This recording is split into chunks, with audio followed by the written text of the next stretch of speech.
Hey, happy Monday morning, everybody. February 20th.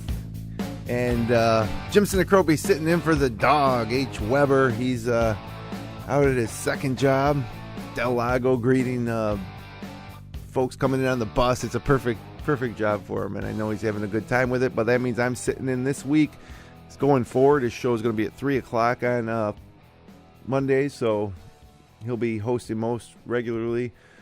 Starting next week, and beautiful weather here to start the week in the Finger Lakes, looking at potentially mid-60s by midweek.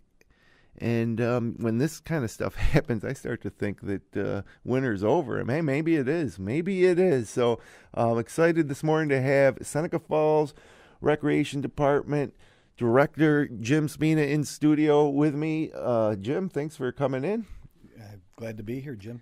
Welcome time to come in and do their thing. So, are you excited about the weather? Like, what do you do when the weather breaks? Holy cow, it's pretty well. I golf, of course. Yeah, that's a big thing. But spend some time, try to spend some time outside, walking, do that kind of stuff with my wife. So, should be fun.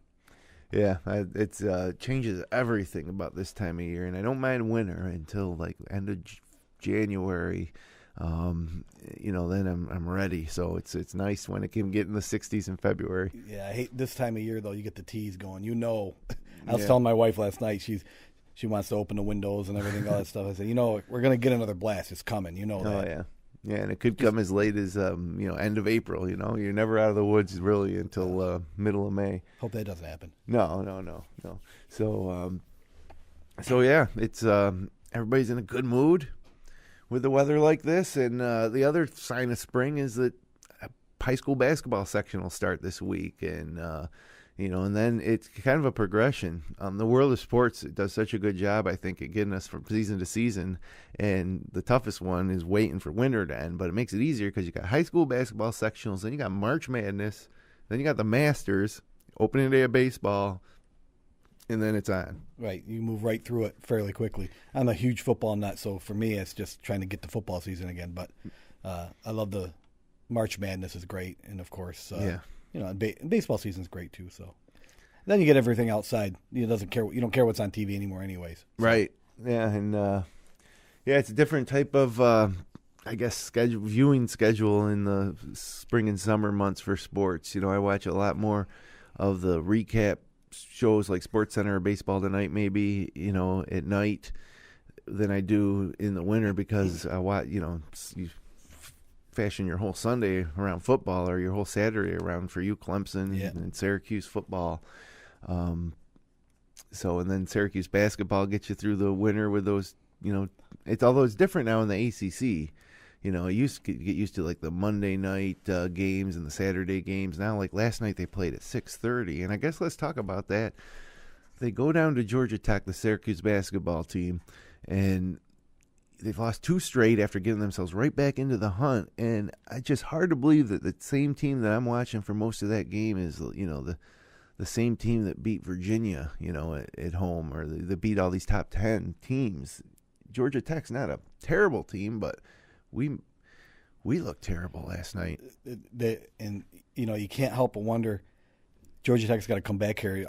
I wouldn't be shocked if they get them in the dome, they beat them by 20. Yeah. Really. It's a Heckle and Dr. Jekyll and Mr. Hyde team, that's for sure, because you never know where they're coming. And to watch the last couple minutes was pretty wild last night, that's for sure. To think they could even have a shot to win it was amazing. It's funny because I'm sitting there watching the game and texting with my buddies who are watching the game too, and everybody's getting disgusted.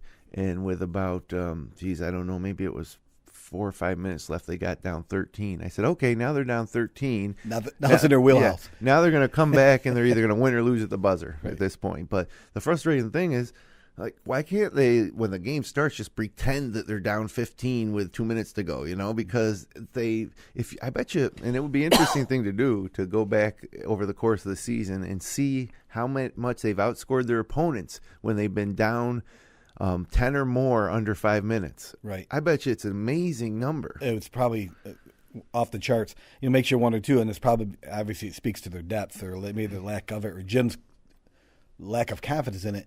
Maybe to press tempo a little bit more early to force some of that stuff. But probably, obviously, he doesn't feel comfortable in his depth. So, he can't really go into that mode till he gets down and gets within 5-6 minutes and then goes into it. So, and then when he pulls out of that, everybody's always saying, "Why is he pulling off the press?" Well, because the guys are probably exhausted because he only plays 7 guys. Yeah. If and what's amazing about this was the beginning of the year, everybody thought, "Oh, we're 10 deep." Yeah, it's going to be different. Oh, different year, 10 deep. And now he's, Coleman goes on the shelf he hasn't done well, and the big guy Cheekwood had the eye issue. Yeah, and then and Frank Howard's not playing well. He can't trust him. So now you're down to 7 again, and it's the same old, and which normally isn't bad. The same old for Syracuse basketball usually isn't bad. It usually works out pretty good, but yeah, they're struggling, and they had climbed back up to the point where you're like, we're almost where we need to be. We're on the good side of the bubble maybe now. Joe Lenardi had us in, and then you lose 3 straight. At Pitt, at Georgia Tech, and Louisville at home, and all the games were winnable. Yeah, Lenardi had him. I think saw the graphic last night at like 11 seed or something. Yeah. Now you wonder, where they exactly sit, put themselves in a bad position. Yeah. Well, of course they'll get a good opportunity to pull themselves out of it when they host Duke on Wednesday in the Carrier Dome. And Duke's a little down too, but you think that's a must-win for them? I do. Yeah, I think them or go to Louisville and win on the road at Louisville. One of those. I think if they win one of those, they're going to beat Georgia Tech. I think when they play Sunday, home. I think. No, next week. Right. I can't remember what it is. Maybe the following week. And then the ACC tournament. Maybe it's the following week. I think it's the 4th they play them, and they're going to beat that. So if they can win one of those two, I think if they get Duke, it takes a lot of pressure off. Obviously. Yeah, and it's always nice to beat Duke. Regardless of your situation, right? So that's going on, but this week, high school basketball sectionals start. And, as a guy who, we here at Finger Lakes 1, we really started covering high school basketball closely. And I think there's maybe the average basketball fan or even high school fan who follows one team doesn't really necessarily understand exactly how sectionals work, but it's just a giant tournament within each classification, and so we have all the brackets posted up at Finger Lakes 1 if you want to check that out. But then so there's classifications, just to quickly run through it. There's AA, there's A1 and A2. Those are the bigger schools, like Canandaigua's an A2, A1, Victor's and AA. Wayne and Geneva are A2, and then you got B's, which is most of the teams in the Finger Lakes East: Minders, Newark, Mid Lakes, Penn Yan, Pelmac, and then you go down to the C's, which this year are C1, C2, C3, and there's a lot of West and Finger Lakes or Wayne County teams in there, like Marcus Whitman, who's had a great season, Lyons, Clyde, East Rochester, Sodus, Skananda. And then the D's, which are your Naples, your Romuluses, and it's the same for boys and girls. And South Seneca, by the way, is C2, I believe, this year for the girls and the boys. So anyways, you have all these tournaments going on. And so the winner of the Class B, for example, because it's one classification, they go right onto the state qualifier in Buffalo, the Far West Regional. But the C's, where they're C1, C2, C3, they need to play amongst themselves after they crown sectional champions to get to the state playing or the state rounds out in Buffalo, the Far West Regionals. And so when you're looking at those brackets and stuff, that's what that is. And the reason why is they do it by the number of teams based on the state bed numbers, the enrollment numbers. So they need to have at least 9 in a classification to have their own classification. So for Minders in Class B this year, the total number was 17 teams. So they're one short of being B1, B2. So it's just 1B. So it's harder to win a sectional title because there's more teams. But once you do win it, you're already further along in the state tournament. But I don't know. I've always thought it was kind of fickle, I guess, is to some teams, some years you have an easy road to win a sectional title, some years a really difficult road, and then you throw in private and charter schools who get assigned by the competition committee, not by enrollment numbers.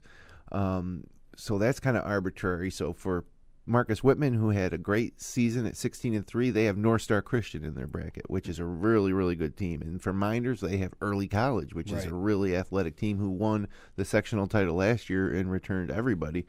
So, what do you have an opinion on what to do about that with the private schools and the charter schools? Yeah, I've said it. I had a conversation with Rod Verke a few times. Who get him going on this? Oh, he's fun to get going.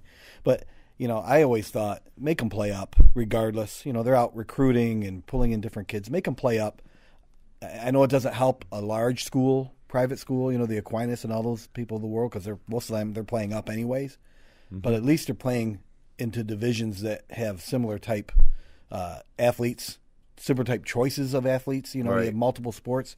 I remember, I think it was soccer a few years ago. We were pretty good here, and I think it was Bishop Kearney had all these foreign students coming in, and they play soccer much differently than we do.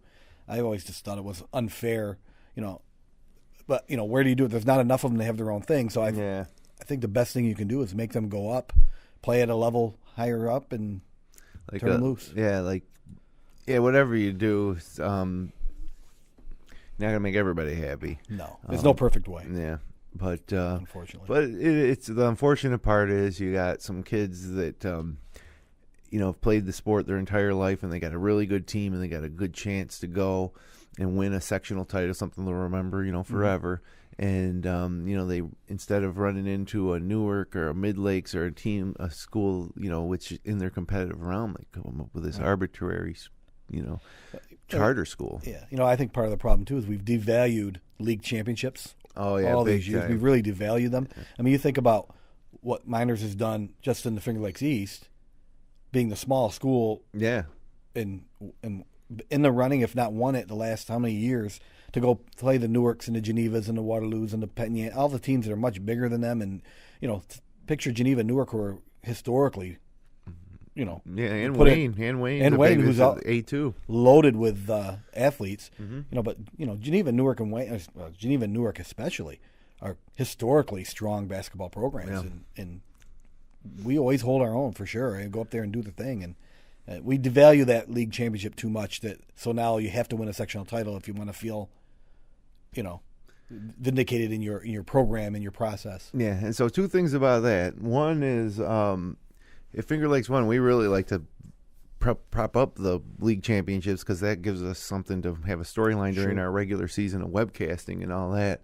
And I even thought of, we should buy trophies for each one and hand them out. The Finger Lakes One awarded for the FL East champ and the Wayne County champ, but obviously haven't gotten around to that yet. But the other part of it is you mentioned the disparity in sizes of the communities, even though competing in the Finger Lakes East. And I gotta say kudos to you and your team because one of the reasons that Minders, I think, won this league title and is a number one seed, and the girls are number one seeds too in B, is because of they all started back when they were 4 years old in family fast break at the rec center, and then they progressed right up. And so the rec program starts so young and it's so well organized, and there's so many great volunteer coaches. It's incredible. And then from there it kind of everybody goes off, plays. Some play AAU, some play travel, but it's all concentrated at the Seneca Falls Community Center, the rec center. And so when you see like a Miners team, like when you were the rec director when, let's say, the guys on this Miners team now, when they were toddlers, right? You were still the rec director. Yeah. I've been there 18 years. Hard to believe. So yeah. Do you feel like you feel part of it, kind of? 100%. That's not necessarily the goal when we do that. I always said recreation is about opportunity. Yeah. It's not, but it's about the volunteers' work that makes it. That takes them to those next levels. My job is to organize it, give them the opportunity, get good people in place. And you look out and you watch. I remember when Jake Jones and these guys were all going through the family fast break program, and and here they are, they're ready to graduate. Yeah. And but I watch the volunteers for the program and what they do. I tell people if you look, a lot of our volunteers go up to the Baker Gym and look on the wall. Yeah, right. I mean, you got Kevin Korzeniewski, Matt Verke, Tim Jones, Yep. Danielle Bonifiglia-Worth, all these guys and young ladies who played here are now coaching this program. I mean, we're so lucky to have the people. Pat Prain. Yeah. Forget about Pat's in there. Jerry Anderson. Yeah, you could go on and on and on. And, they've come back home. Right. And I like to think some of the reason they came back home is the opportunities of recreation has given them to have raised their kids in a place that values that. They had such a positive experience, as I did growing up around here, that you really didn't. This is where you wanted to raise your kids, to give them a similar experience. And it's not true of everybody. A lot of my friends have moved away, and that's fine. There's some merit to that too. But I've always just wanted to be here. Right. So there's value to that, given the opportunities that we provide. And like I said, we puff our chest out as much as anybody, when the kids have success at the high school level. Yep, absolutely. So we're going to step aside and take a short break. When we come back, we're going to talk a little bit more about the youth sports and I don't want to say necessarily a negative side of it, but stay with us. Stay with us. We'll be right back.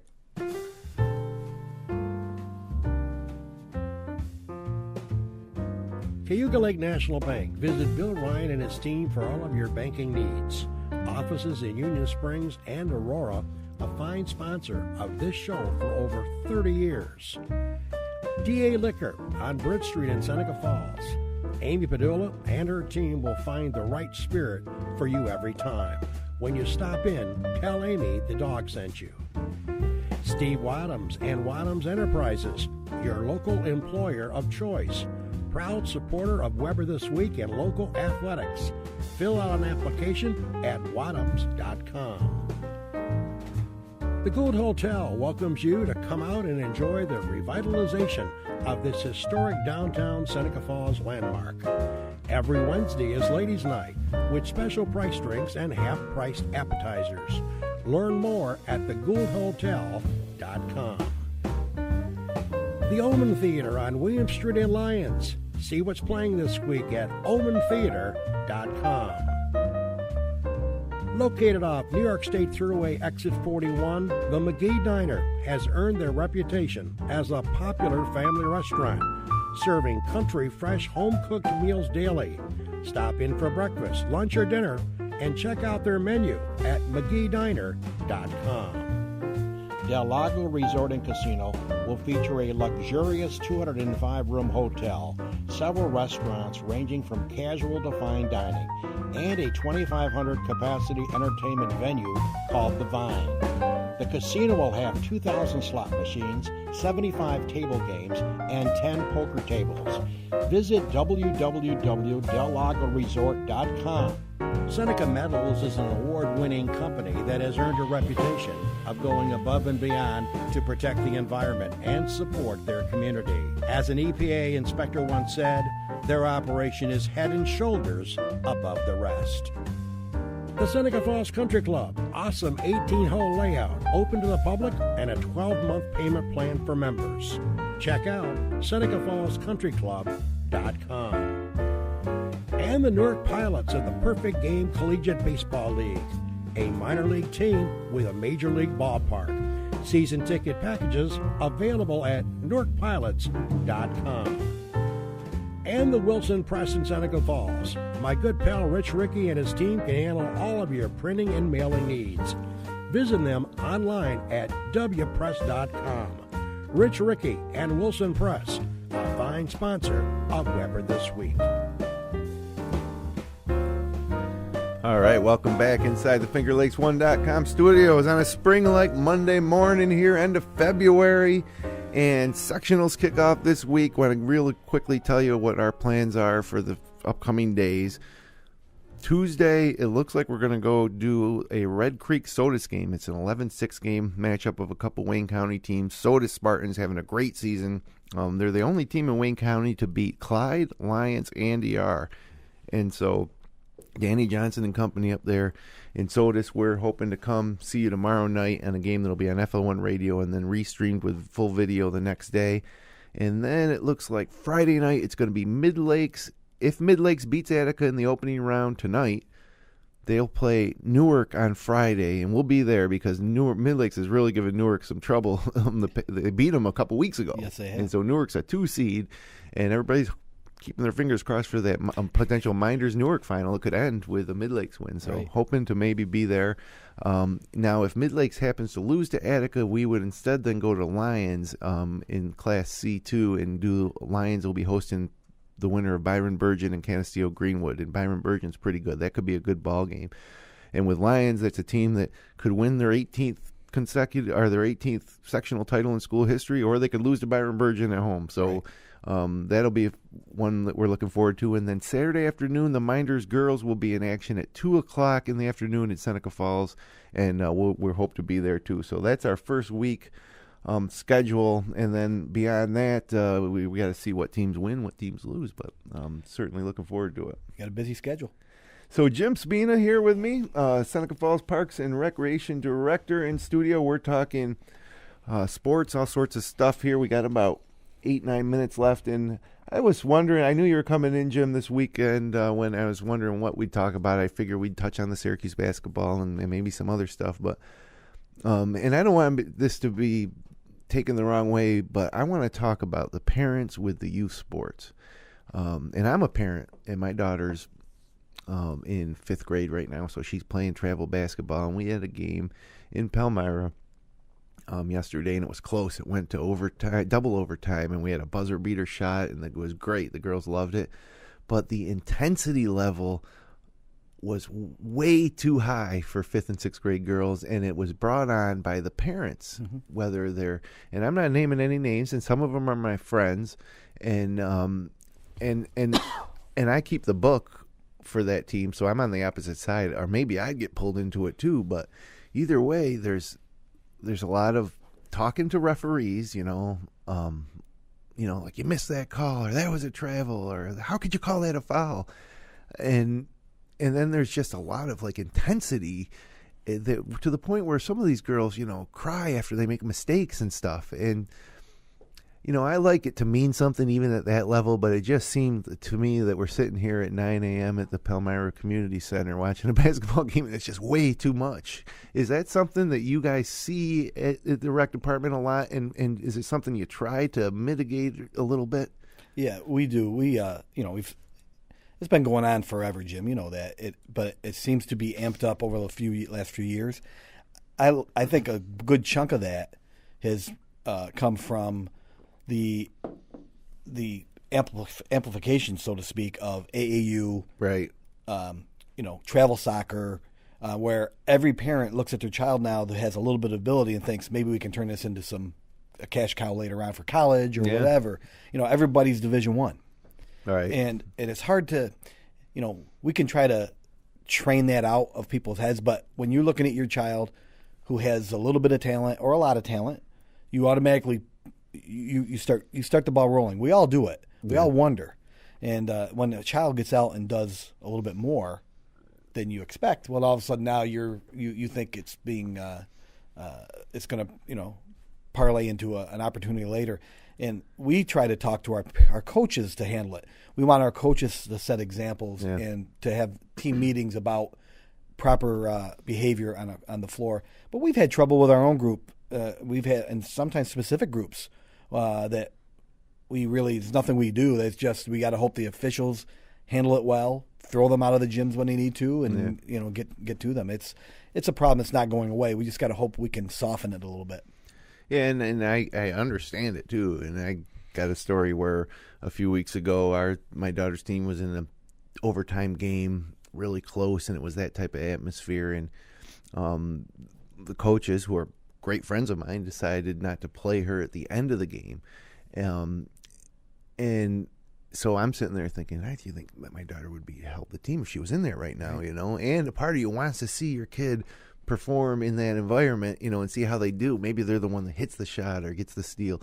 And But, you got to check yourself at that point and say, she's in 5th grade. Yeah, it's not. You've got to let the coaches do their job. And, like we touched on earlier, we're blessed here with the coaches we have know what they're doing. They're not perfect. Sometimes things move to the right or left of where you think they should be. Yeah. But by and large, you know where your kid fits. And you and I were having a conversation earlier about, I say it all the time.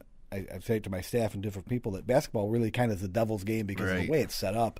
5 kids play. Not a lot of kids make the team. It can be very difficult to keep. Well, it's not very difficult. It's almost impossible to keep everybody happy. Oh yeah, and then you think you might be happy. Okay, you're one of the starters, so the parents and the kid are happy, but that kid might feel he's not getting enough shots, right? Or maybe he's the first one subbed out. He doesn't like that, so it's this constant. It's almost like the coach is forced to give you his pecking order, like a ranking list, early on too, right? It doesn't vary a lot. It might from one year to year based on some improvement, but within a season, very rarely, the best player usually stays the best player, and the 12th player usually stays the 12th player during the year, And then part of the other problem with parents is officiating.